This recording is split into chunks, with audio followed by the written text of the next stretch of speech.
What you reading there, mate? I was just reading a piece of paper that was on the table where we record the podcast. I don't know what it's doing here. There's multiple pages. In 1882, wealthy property speculator, tobacco merchant, colliery owner and hotelier Thomas Saywell purchased 100 acres of land adjacent to Lady Robertson's Beach in order to develop it as a watering place and a resort similar to those along the south coast of England, and so on and so forth. There's a lot of pages there. Yeah, there's probably about 10 pages. And it is typed in... Yeah, it's like typewriter-y kind of. It's like typewriter font. Doesn't have much to do with down round. But we are going to talk about later, unfortunately, the Gooning article in Harper's. And I only bring this up because they use like a real serif font on their website. I find that quite hard to read. I like it. I'm a serif fan. Serif is not for digital. No, it's not. But it conveys something. We really thought about this. It conveys something about the seriousness of the copy. You can't do an essay in Helvetica. You're probably right. You just can't do it like an essay that probes sort of like the depths of the human soul in Helvetica. In Arial. Imagine like a website that's just all full, just AI slop, automated, but with a serif font. That's really gonna screw with people. I think that would maybe get me over the line. I could read hundreds of like it's not X, it's Y constructions as long as Claude is in serif. It has a serif vibe about it, but it is the actual. When I ask Claude a question, let's have a look at my past chats. Is it in serif? It is. You're right. It is like a subtle Times kind of vibe to it. Yeah. Again, it's all about different values, different brand values. I like a serif font. Yeah, it makes me. I'm easily bamboozled by that sort of thing. I see a website and it's got like very wide margins, like a narrow column of text, serif font, off-white background or cream or tan or brown. A genius wrote this. I'm thinking, front of mind, this was written by friggin' Isaac Newton or something. Touch glass.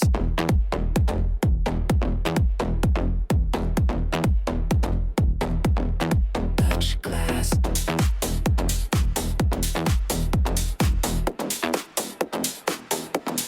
Touch glass.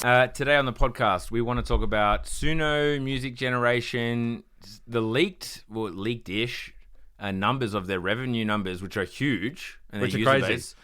We also want to talk.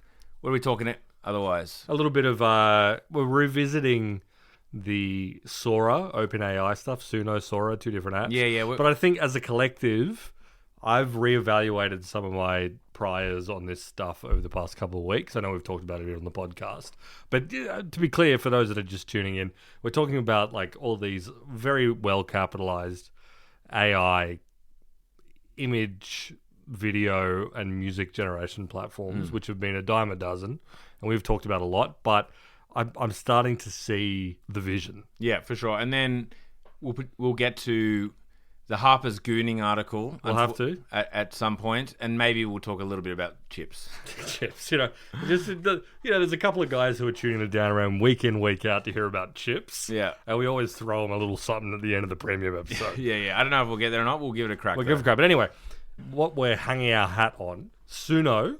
So we've done an episode about it in the past. We haven't checked in on it very much at all. But Suno is the major music generation AI platform. The other one is Udio. There are other ones as well. It seems like every day I see another one an ad for another one I've never seen in my life. Yeah. But those are kind of the two big ones that have received the most VC money. Suno is clearly the most consumer focused and the slickest. Yeah. Like they are the one where you look at their design, look at their app, you look at their platform, and you think they are trying to make this appealing to your average person who spends their time on social media and Spotify and likes music. Yeah, and like there's a vague bit of chatter whenever they release a new model. Exactly. It seems to come across in front of me whenever they release a new model. So even though I haven't used the platform extensively, I have used it a bit, especially with their new one. They did release V5 of their model, but The reason we wanted to talk about it was a story this week in The Information, headlined, Music App Suno Nearly Quadruples Annual Recurring Revenue to $150 million.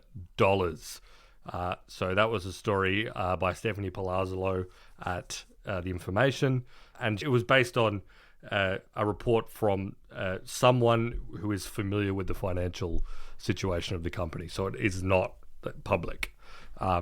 So the company is generating $150 million in annual recurring revenue from subscriptions to its app, which is nearly 4 times what it was a year ago.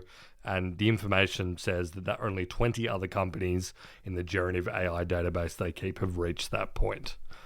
Yeah, I mean, off the top, that number is surprising. Yeah.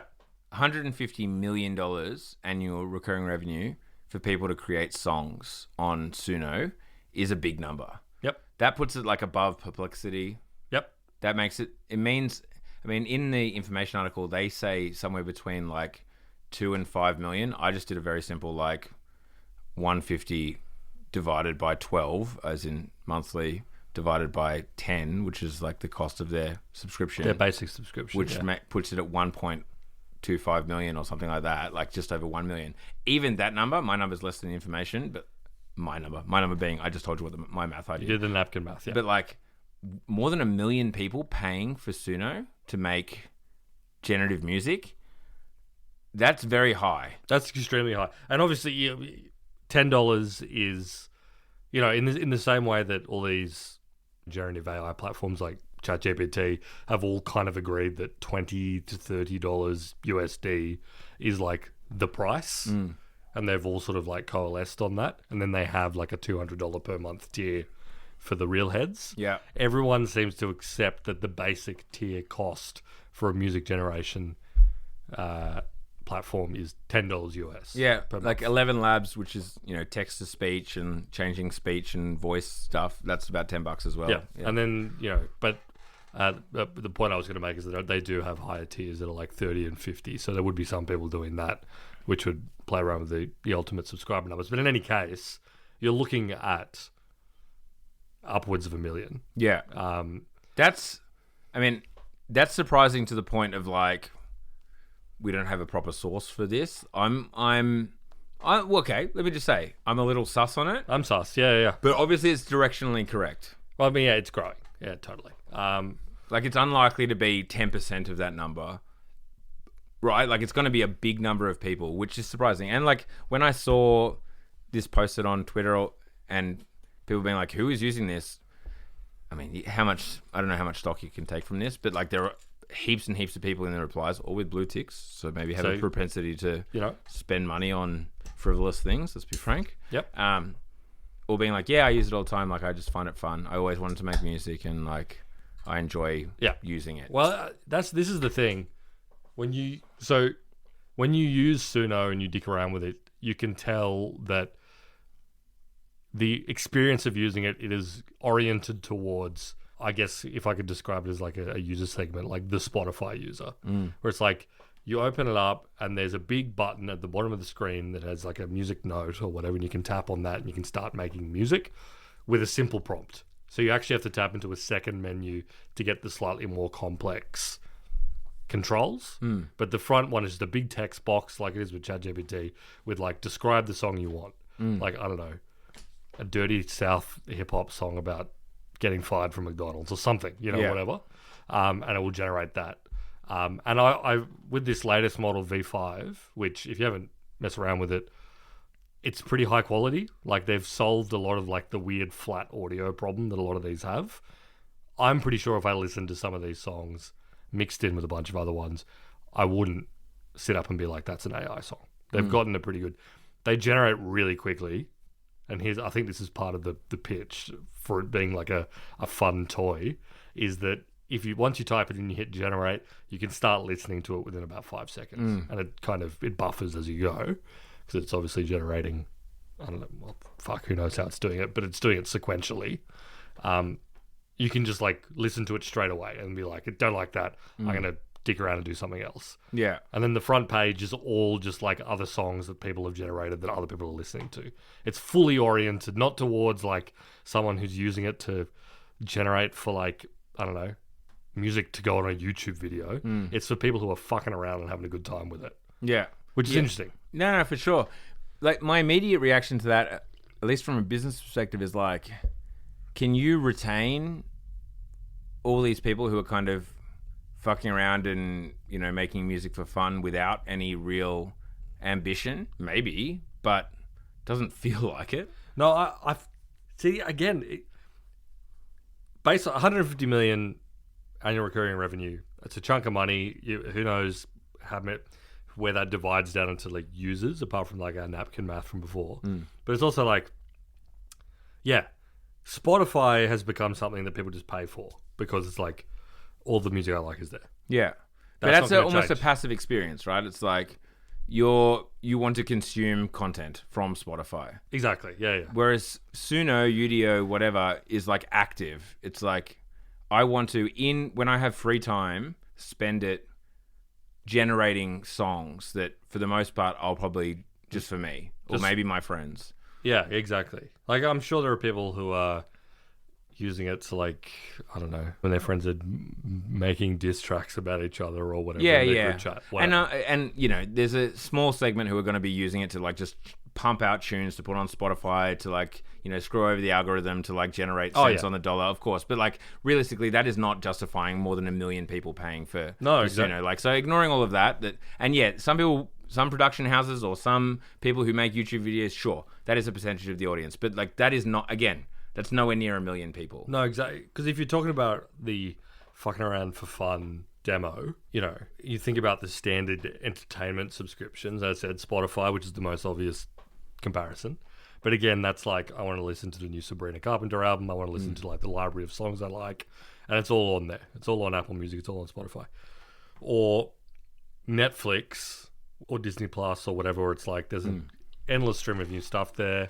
I like watching things. I have to pay for Netflix if I want to see it, or I guess I can pirate it, whatever. But it's like this endless flow of content. Whereas in this one, you don't have to pay for it to, you don't have to pay for it to do generations. Like, you get free ones. And then B, you don't have to pay for it to like listen to other AI generated music that's on the platform. That's free, I believe. But it's also like, you would have to be a sicko if that's how you're made using that app. Yeah, totally. Like, you're not just go, I'm listening to the top tracks on Suno. Maybe as like a bit of a lark to be like, oh, that's the kind of stuff you can do with it. But not as like an ongoing consumption experience. No, totally. Yeah, so I guess my point is like, yeah, man, I don't know from a business perspective, but I was going to say where I've shifted, and this does fit into our Sora kind of conversation, but I actually don't think I have shifted. I think this has always been my position. If people are making, like, I don't really care if people are making AI music. And like what I've come around to is like, if music is good and they made it with AI, or they made it a little bit with AI, or they didn't make it with AI at all, I don't care kind of how you made it. And I still think it's quite hard to make good music even using this AI stuff. Yeah. Like, for the most part, nothing as yet has wowed me. No. From like AI music. Even the ones that have gotten quite famous or whatever, it's just not in a genre that I particularly like. So I'm kind of like, Well, I mean, I've never had one where I've listened to it and been like, this is good on the merits. Like, if I heard this randomly, I'd be like, this is a banger. Yeah. It's always like, it is always colored by the fact of like, wow, it's really impressive that AI did this. Yeah, exactly. Yeah, same. Like, what was that kind of like metalcore or whatever one that was the most recent one that went kind of viral? It's like, it's a genre that I just don't listen to at all. But listening to it, I was like, oh yeah, this actually I don't know this genre, but it sounds good to me insofar as like the drums are crisp, you know, the guitars are crisp, the bass line is there, the lyrics, like the vocals sound realistic and stuff. It sounds like good from that perspective. It didn't like, I think it's called like, it was like a rip-off of like My Bloody Valentine, but it was like... Yeah, right. It was like... I don't know if I heard that one. But like But my point is though, like, I'm yet to hear one, but like if someone makes good music that I like that I'm like, oh, this is a sick track, and I find out it's made by AI, I'm like, fine. Yeah, great. If like, exactly, good, well done you. Yeah. Well done you. You did it. But yeah, I don't know. Well, it's quite possible that's happened, but not that I've noticed. But again, I don't know. It comes back. This is the episode that you kind of did with Dixie when I was away, where you were talking about AI music stuff when you talked to Big Sound and whatever. It's like, you know, there's something inherently organic about engaging with, finding music, getting it recommended to you, experiencing it, that's like slightly hard to simulate. Like you're always going to hear it in a contextual way, either being served by an out. It could be like being served through some sort of recommendations algorithm, or someone is like, check this band out, or oh, if you like this, and you should listen to these guys, or you hear it on in a TV show or in an ad. There's always something. There's always a context to you discovering it. And I feel like the only way you can discover AI music right now is like in some viral moment. Yeah, or as we've said, you don't realize you're hearing it because it's in lo-fi beats to chill / listen to, or as I've heard a bunch of people told me, like lounge kind of Cafe Del Mar, like lounge housey, like soft, very soft background house, like. Sure. Oh yeah, like if you are opening a restaurant and you're putting together like a restaurant playlist, which is just like Balearic beats or whatever, like I'm sure you could just do it on Suno and not have to pay royalties or whatever and whatever. But it is interesting that this stuff's getting better, obviously, and so I do expect it to kind of just fit in. But I'm not mad. Whatever, make music with AI, whatever. Use it. If it's good, it's good. Good luck. As we've said a million times before. In fact, we were the first people on Earth to say that the core competency of most people creating in any way is taste. We said that when I dare say when ChatGPT dropped, we said, well, it's still important to have taste. You don't pay a graphic designer because they're really good at Photoshop. You don't pay a musician because they've got heaps and heaps of modular synths. As again, my friend Dixie will say, is like, in fact, there's an inverse correlation between number of modular synths and how good your music is. So like. Is it more of like is it a bell curve? Like if you have some modular synths, you're going to be better than someone with no modular synths, but then it drops off? No, I would say that's a good point. There's probably, but it would be a very small little hump. It's like, oh, someone's starting to experiment with modular synths, but they haven't gone all the way in. They're probably making half decent music. But yeah, you get lost in the source. Yeah, absolutely. You get to it. Well, I mean, this is just, again, I hadn't opened up Suno in months until they released this new model, and I dicked around for it a bit, and I was just dropping in, just doing random stuff. I would put in a whole bunch of keywords and all this sort of shit, and one of them I was like Brazilian hip hop, funk, big boomy 808s, just like whatever. And then just because I was testing, because you can put your own lyrics in, right? I got Claude to generate like lyrics in Portuguese. Nice. And I just dropped it in and like digging around with like the whatever. And the song sounds totally fine. But one thing it did is like it starts with an intro and then it includes like a police siren going up and down before the lyrics kick in. Very nice. Again, if I heard that on a regular song, I would be like, it wouldn't even register. I was like, that's just part of it. But the fact that like the AI put like a slow siren, wobbling police siren at the beginning of the track before the drums kick in, I was like, interesting. Yeah. But again, it's all because a computer did it. Yeah. In the absence of like input from me. I didn't write police siren. It was just like a police siren is right for this song. And dare I say it was. But the annoying thing is like, then you can't, tweak it and be like, oh, it'd be nice if the siren started a little earlier. Yeah, you can't. Exactly. You can. They do have like Suno now has like an editing dashboard, but it's literally just like it has the sections of the song that you've set up because you can put square bracket verse and then it defines it as a section, and you can move things around and you can tell it like regenerate this section, or like. I'm going to shorten this and you regenerate it within this new time frame. But that's not the same thing as, what if this guitar kicked in slightly earlier? Yeah, yeah. And maybe they'll get there, but for now they're definitely not there. Yeah. Yeah, it feels like that the future, or at least the near future, when it gets better, is like taking whatever, this 1 second portion and just hitting retry until it's something that sounds like what you want, rather than actually tweaking little bits. Yeah, exactly. And maybe giving a prompt in that, like, I'll make it a drum fill, no more toms or whatever, and just kind of hoping that it comes out. But I guess, Well, this feels to me like, the way that taste, with all this, I mean, it's not just the music, but it's all this shit, images, video, whatever. The way that, like, taste manifests is like, you're hitting the button on the fucking Queen of the Nile. Yeah. And your taste means knowing what's good when you see it. Yeah. And exactly. being like, okay, yeah, But that sounds good. Yeah, which like can get you to a certain point, but I wonder. Isn't that Rick Rubin's job?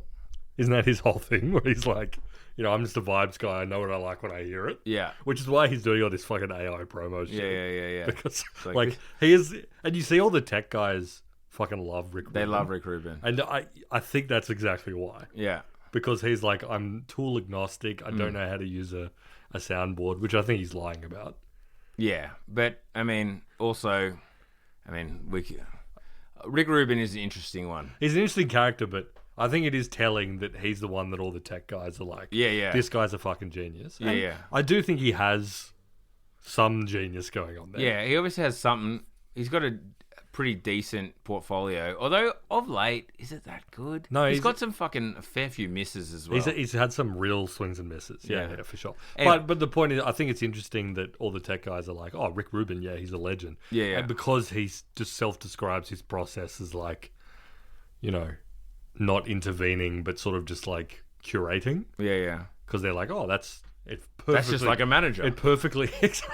That's like doing fucking... Yeah, exactly. Agile. He's a scrum master.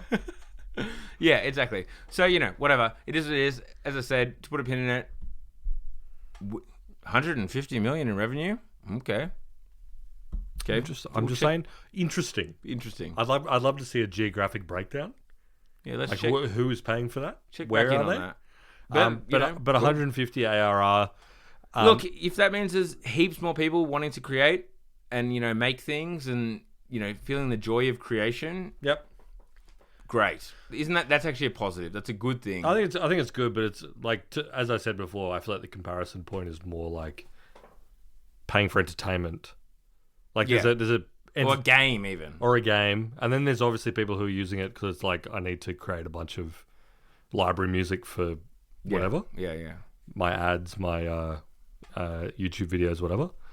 Those are probably the two, and then maybe there's a pro segment of people who are using it and integrating it into like professional workflows. I'm not 100% sure what they would look like.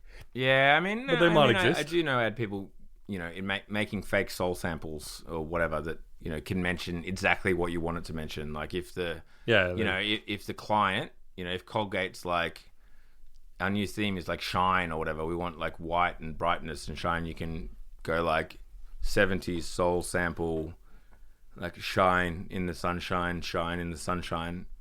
Yeah, then chuck that in, cut it out, put your own beat, drums and bass. And there's probably there would be people I assume paying for that. But again, that's not a million people. That's not God no. That might be it's entertainment. 150. I should specify as well that they claim that they're profitable. Yeah, they said 60% margins. Except 60% margins according to another person with knowledge of the financials. Again, and they specify right under that in the piece what goes into these margin calculations isn't always clear, but it's like training and running its own models. That is, to have like software like margins, 60% is rare. My takeaway from the fact that, as I said, it generates really quickly, you can start listening to it right away. That immediately tells me that it's not as expensive to run as a video, which I'm going to talk about Sora in a second. It's not as expensive as like those video models. Yeah. And you might even be getting to like, if it's closer to like what an individual ChatGPT prompt costs, it won't be that cheap, but like in that realm, maybe it does kind of make sense because you're not constantly pumping it. You're doing one and listening to a few minute long song and well, allegedly it is basically, it's not, the audio generation is not AI. It's like creating a visual waveform and then turning that image into sound. And that's kind of like how the diffusion model or whatever works, which doesn't sound that expensive. And yeah, like the thing that interests me as well, though, is the idea that it's fast and getting faster. I have like a vision that I would love to come to reality, but I know that no one gives a fuck about it. But like Brian Eno in like music for airports or whatever, like Brian Eno's whole thing was like music should be like wallpaper. It should just, you enter rooms and there's this ambient kind of music that you determine in order to like give the vibe of the room, much like wallpaper would, like a kind of a a taste and a fashion thing. Like music could be like wallpaper. This to me kind of gets closer to that. Yep. You could only wankers such as myself. I could see a world where I have a generative music in my house based on God knows what inputs just kind of happening at all times. I mean, realistically, can I? I mean, we have ambient music in our house all the time. At like 8 o'clock in the morning, music starts playing through our house. Got some Brian Eno music for airports going. Yeah, a bit of ambient stuff like pumping through the house. It's recently changed. We've gone into a bit more like reggae dub stuff because the family was like, it's too sad. I like the ambient electronic. Yeah, it's too sad. But you were playing fucking, what's his name? William Basinski, the disintegration tapes. No. But point being, like, that's kind of interesting and cool. Again, it's artistic. This is not 150 You don't get MMR. I like people who are generating like music as if it were wallpaper, but I kind of think that's cool. That's cool. I think, exactly. What if they came out and they said literally every single person who contributes to our 150 million revenue is to generate reggae dub for their house in a wallpaper-esque fashion? I'd be like, okay, all right, now we're cooking. I believe it now. Yeah. Big. Yeah. Anyway, get on board. You've got to get on board. But moving on to the second part of this, and again, we did an episode on this a few weeks ago, but Sora, which is OpenAI's video model, and they announced it in the context of a social network type app where you could share videos, you could put your friends into videos, their own sort of Instagram, TikTok. They were pitching it as this is a social network, not an endless video feed. Revisiting this because neither of us use that app because it's not out in Australia. It's not available. So until I was thinking about doing this episode, I was like, I actually don't know what that app even fucking looks like. No. So I have to Google it. But, and many people may or may not agree, my TikTok and my Instagram Reels has been absolutely taken over by Sora, like meme Sora videos. Like jokey stuff, which are like gags and laughs that have been generated with Sora. And I think that's kind of interesting. Yeah. That is the way that... Well, what's interesting is at the same time, Meta released their one, which no one downloaded at all. Yeah, in fact, you know what's super annoying? Detour. I downloaded it, and they do that growth hacky thing where I've had like 5 people send me a screenshot on Instagram saying, your friend Raph is watching videos on Vibes on Meta AI app. Download it now. I've gotten one of those messages with me. No, with me, because I also downloaded it. Yeah, you also So I had a friend who screenshot. It's the my big fucking mug next to it. James Hennessy is using Meta AI. That's defamatory. It's defamatory. It started happening because I downloaded it for the episode that we did. I downloaded it. That's same. I looked at like 3 minutes of it and then never opened it again. And then 7 days later, it's like Raph's on Meta AI. He's absolutely addicted. Like he is fucking churning through this content. Get on board because your mate Raph. But like so many friends from different circles. Yeah, no. Because presumably I'm the only one. Yeah, exactly. In fact, in the screenshot that was sent to me, it didn't even have like James Hennessy and 6 other friends. Same. It just said James Hennessy is watching Meta AI. Yeah. Again, highly defamatory. Yeah. Don't tell people I'm doing that. Yeah. Like 180 seconds I probably had it open for. And they were saying this like a week later. Yeah, I got mine sent. And it says watching as well. That's a gerund. It wasn't watched. Is watching. Currently. Is locked in. Yeah, no, my yeah. That was not a good moment for me. I'm not... Let me clear the air. I am not opening the Meta AI app. Likewise. In fact, I was so... I'm going to delete it right now. In fact, I was so disturbed by the message that was sent that I opened the app right there and then, and it wasn't even fucking logged in.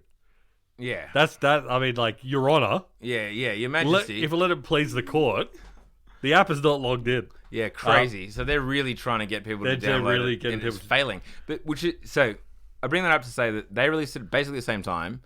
We talked about this. Yeah. The Meta AI one is like you're in a fantasy world. There's like animals doing things that a human might. Yeah, or vibes. whatever. Oh, it's a crab playing the drums. Yeah. Whereas from day one, and this does show that there's probably more talent, let's be frank, at OpenAI, they were like, this is a social network. We talked about this. You know, you can take photos of yourself or whatever and then give people permission to use your likeness, and then your mates can put you in memes. And, you know, this kind of gear. Yep. It's like a social, it's one-to-one kind of, well, you know, one to a small group, one to few, I suppose. They're going for that vibe. But what it basically has turned out is that, yeah, people are using it to make funny content. To make memes. Yeah. And like Make memes, yeah, exactly. Much the same way as like, you know, the jealous girlfriend meme or whatever, or with the boyfriend looking back over the shoulder and people put different fucking text over what that means. Like, it's kind of like that. Image macros and shit. Yeah. Exactly. People know what memes They're are. completely like, I mean, you can, if you're into this shit, you can see the model of what happens when the marginal cost of creating content to essentially zero. Yeah. People, like, you get this preponderance of, like, it's fully remix culture. Yeah, it's just You remix just see, culture again. Yeah. You just see every fucking... So, there's a few different versions, because some people might be listening to this and being like, I haven't seen any of this shit. I feel like you might have. I feel like it's been fucking everywhere. But there's been a couple of different versions of it. The first one is just, like, I would say, like, slapstick sort of content. So, the one that I keep seeing... And it's like chiropractors working on old people. It's not exclusively old people, but like that's often the form. It's like a chiropractor and an old person, and it's shot like chiropractor content on TikTok. And it's always like, hopefully, like some old lady being like, hopefully this helps me with my stiff neck. And like the chiropractor massages her shoulders, so it like throws her out like the window of a skyscraper, because this is all happening. Right? Yeah. And like there's a million versions of this, just like people being chucked. So there's like this weird slapstick stuff. Yeah. Or like something that looks like an Amazon ring footage of an old man opening the door. And there's like a dog on his front step, and he's like, oh, where have you come from? And then the dog explodes. And, and the guy gets thrown. Actually, right, you are laughing at my descriptions, but like I'm just going to show you one and get a live reaction. Just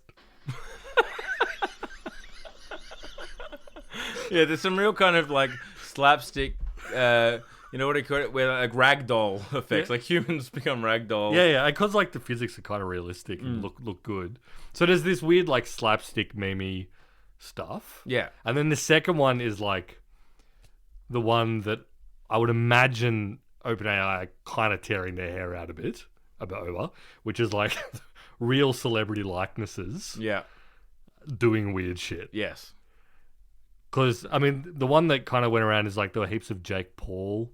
I don't know if you saw this. No. So there were heaps of ones of like Jake Paul like saying he was gay into the camera in various ways. Right.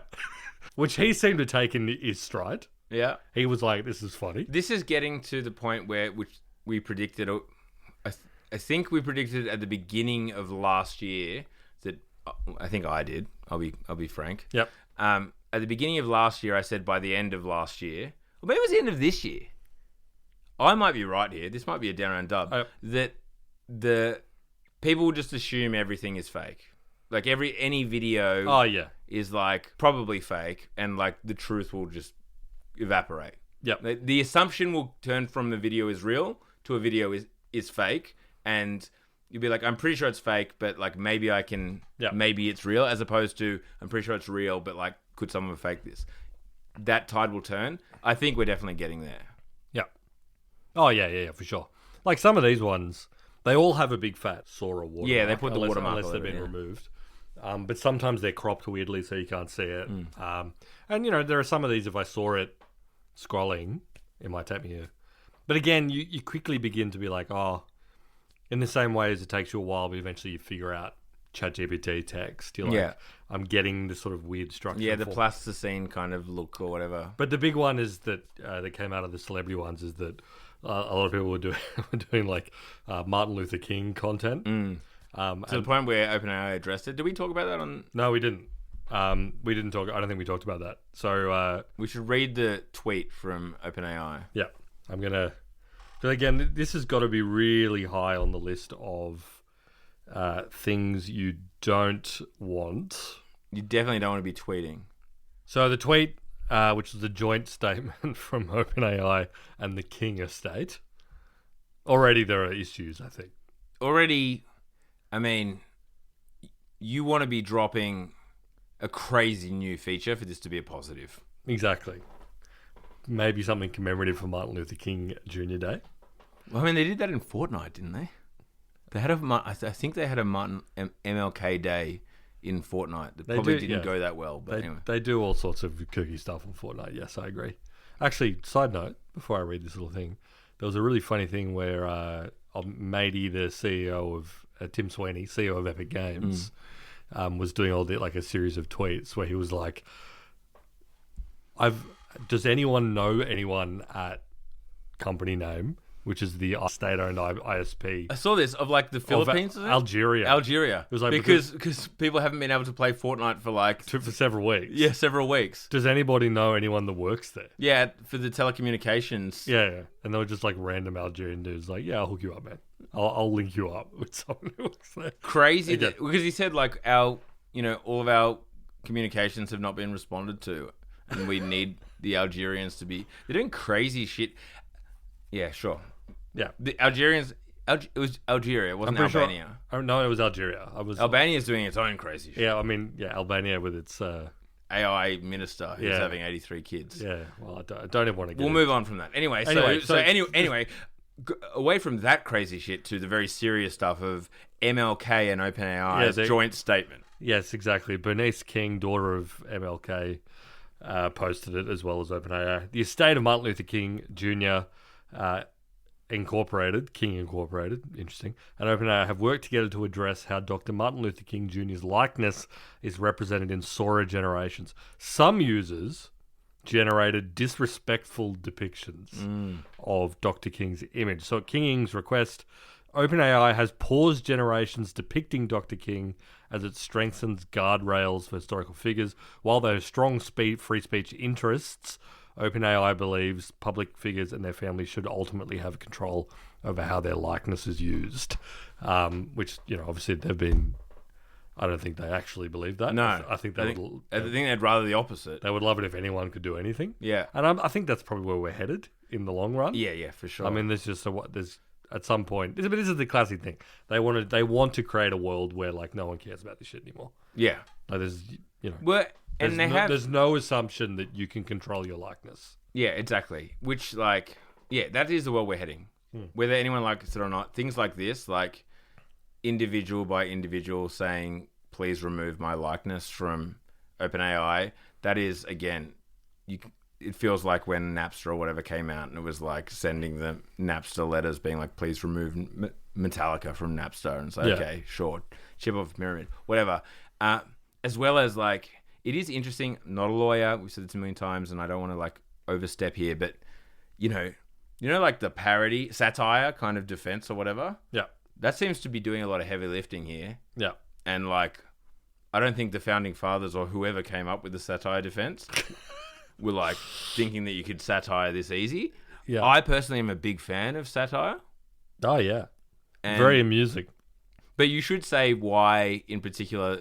Like, you showed me a Martin Luther King video, and I have to say it was fire. This is one of the one that I showed you was because there was a wave of ones where it was like 1990s WWE promos. People learned that Sora was really good at those. And it was Martin Luther King in the WWE. They were doing it was Martin Luther King versus Malcolm X, I think, was the the vibe they were putting up. Yeah. And he got up and did his promo. Where I believe his quote was, "I don't have no dreams no more. I am the dream," which kind of went hard. It goes incredibly hard.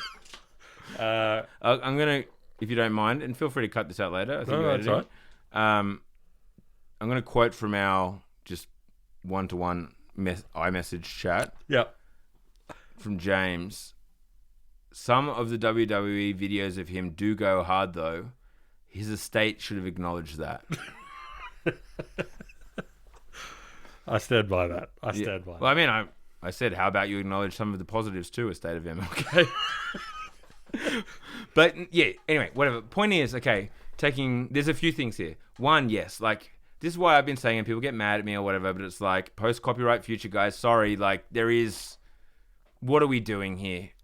Yes, we can, in the short term, and I understand why, like, News Corp and whatnot, and, like, big, if you're, like, a publisher or whatever, and you have the rights of, like, you know, this big portfolio of licenses or whatever, you want to kind of enforce copyright and try and, like, get your pennies out of it and do these kind of suing and whatever. But this is not going away at all. It's going to be more and more prolific. There'll be open source models. There'll be whatever. We need to come to terms with the fact that, like, copyright in general is going to struggle. It is not going to exist in the way we know it. Like Disney, you know, it doesn't matter what you do. We need to come to terms with a new way to monetize copyright, for one, and just like the fact that this shit is going to be ubiquitous. Yeah, I think you can really, you can feel, especially in this instance where it's kind of like, and it's OpenAI being like, okay, fine, we've gotten the complaint from X brand, X person, X whatever, we're going to, or like, you know, director who said they want their style taken out of the machine. Yeah. Fine, we'll block it somehow. Which seems to be like some sort of, probably pre-prompt. Pre-prompt. If user asks for Martin Luther King, don't show it. Don't do it. Maybe a post hoc. Because here's the thing. I think people have also realized that in the same way they've realized with all these things, you can kind of describe around it. Like if you start typing in, instead of saying Martin Luther King Jr., you say 1960s black civil rights leader moustache. I mean, we did this years ago with like Yoda smoking a blunt. We didn't say Yoda smoking a blunt. We had to say like old green alien. Yeah, from big ears from Star Wars smoking. Yeah. Well, you know, not Star Wars. Like exactly like wise old green short alien who has the Force smoking a joint. You know, it's like surprise, surprise. Obviously, it starts doing it. Yeah, but A, it's hard from their end. B, you know, it is what it is. Like if you're a public figure, then it also like. I don't even, as I said, I don't know what the legalities are, but like, is it illegal to do a parody of a famous figure? No, it's not. But again, copyright likeness. Yeah. Anyway, back to our original point though, and this is where it kind of ties in with Suno and the music generation is like, they're pretty funny memes. Like these are funny, it's funny content. Yeah, it's funny content. And this is the thing that like, you know, when it came down to this idea of, who is going to sit around and watch slop? And I think that's still relevant. Maybe not that many people. But when it comes to something where it's like evidently funny, people like even the idea of like someone coming up with Martin Luther King doing a WWE promo. That's what's funny. And that's often what's funny in memes and shit, right? It's like, that's so funny that someone thought to do this. Yeah.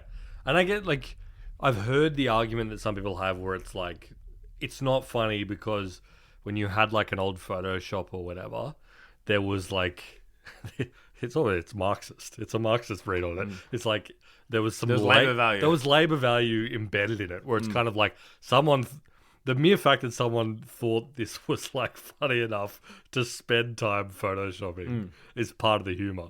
And I think this is maybe kind of showing that I don't know if that's necessarily true.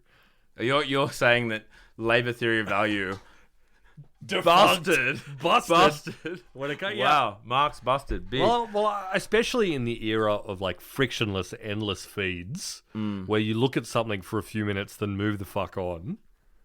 Yeah, this is where it flourishes, and this is why it's being shared on TikTok and Instagram Reels and all that. Yeah, but if you're going to put the Marx like theory of labor value on it, like. Then, I'm not wedded to that, by the way. But then, but like all of the actual like input is part of that labor as well, right? Yeah. Like that, you know, the reason why that was generated, including the fucking graphics cards and all that shit. Anyway, whatever. Let's not get into that. But the point is that, like, I think it's fine that people are doing funny things with. Oh yeah, like you know, I will never criticize someone for doing funny shit that makes you lol. And it comes back to our initial thesis, as I said, from years ago. I think it was on the first Mark DiStefano. It might have been even on the Dan Nolan episode many years ago when AI first came out, and I said, taste is the be all and end all. Like, there is right now hundreds of thousands of people making videos on whatever, VO3 or Sora. There's hundreds of thousands of people making songs. Apparently, 1 million people making songs. We're not going to see them. We'll see the best of them. And the reason that we're going to see them is because the person who made them, like, had taste, were funny, had talent. Yeah. You know, saying to Sora, make me funny video of the Pope, we're not going to see that unless Sora absolutely spazzes. In which case, like, however you made that happen, you know, props. Power to you. Yeah, no, I agree. Yeah, for me, it's just like, yeah, the me, I think I underestimated the degree, how fast this stuff was going to advance. If you look at what they looked like 2 years ago versus what these Sora, even like VO3 from Google, but especially the Sora ones, that I think are a step change up. At least part of the culture already. I mean, which is interesting. The thing that gets me is that it simulates all these different styles of video in a way that's quite, even though it does have like a slight sheen that's like identifiably Sora. And the physics is a bit weird. The physics is definitely floaty and weird, but like not as floaty and weird as it was for the first version. No, totally. But I almost feel like the floaty weird physics is part of the humor. Like, it makes it extra slapstick. Yeah, when you have like a chiropractor throwing an old lady out of a 80-story window and she kind of floats. You know, I see that's comedy. Yeah.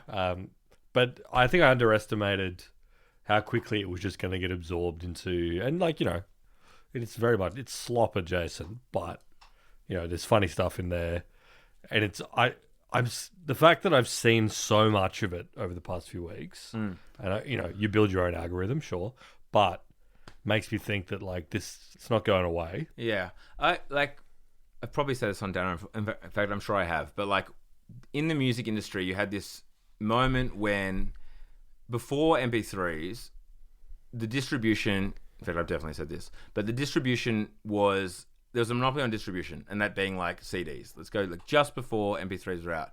In that, in order to buy music, you had one option, which is go to a shop and buy a CD with data on it. There was no other option. Or a tape or whatever, regardless.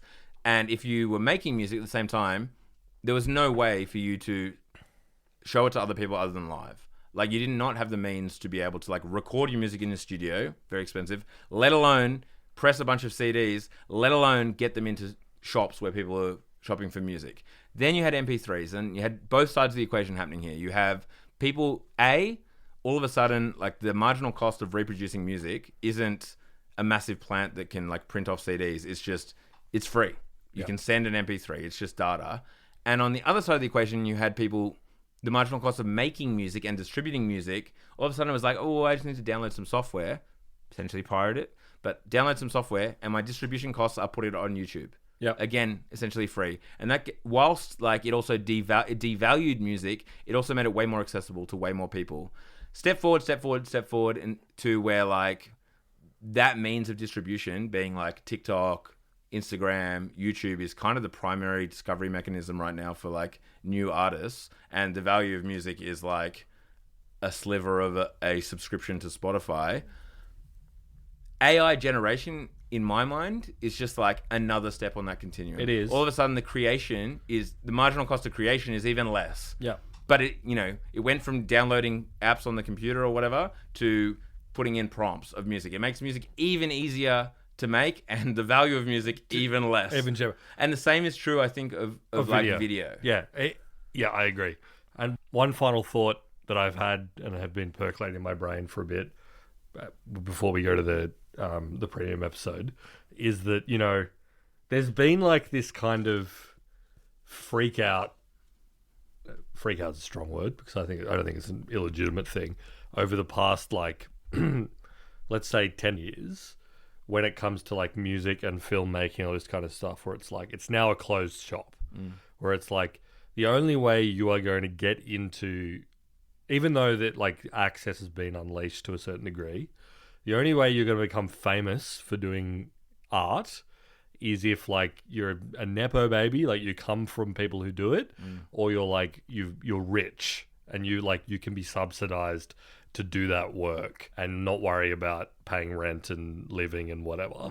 And you hear it in music, you hear it in filmmaking. Yeah. The only people who get big and become popular and are able to actually do this stuff are people who come from money, right? And I think that's a legitimate thing, but I just want to mentally prepare people for the fact that like there is about to be an explosion of volume.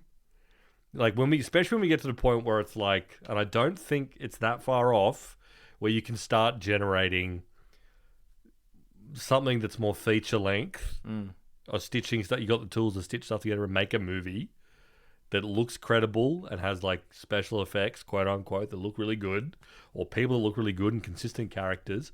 All of a sudden, you're going to have the opposite problem, where it's like someone that's in the middle of nowhere, Bangladesh, who really fucking loves Marvel movies is going to start making shit and being able to distribute it and get it out in front of people.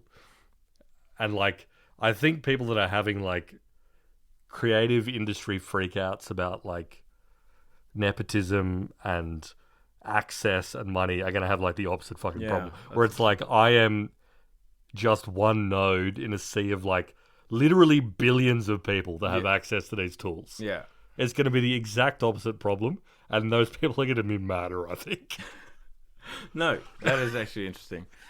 But like, yeah, I'm personally not concerned because there's... I got taste. You got taste. No, I got taste. Yeah, but also, the things that I'll take notice of will be good. Yeah. And like, I imagine that 99.9% of the bullshit I'm not going to see because the algorithms will sort me out. The algorithms will sort me out. It'll show me what I need to see. Yeah. Folks. Yeah. Trust in the algorithms. Anyway, we're gonna after the break we'll be talking about gooning. I mean, it's a tasteless topic. Also, Grokpedia. That's another AI thing. Yeah, Grokpedia. So we might open with that. But that launched this week. But if you want to keep us, regardless of what we're talking about, if you want to hear us keep talking, downround.net. Subscribe to Downround Premium. It's nothing. It's a couple of coffees a month.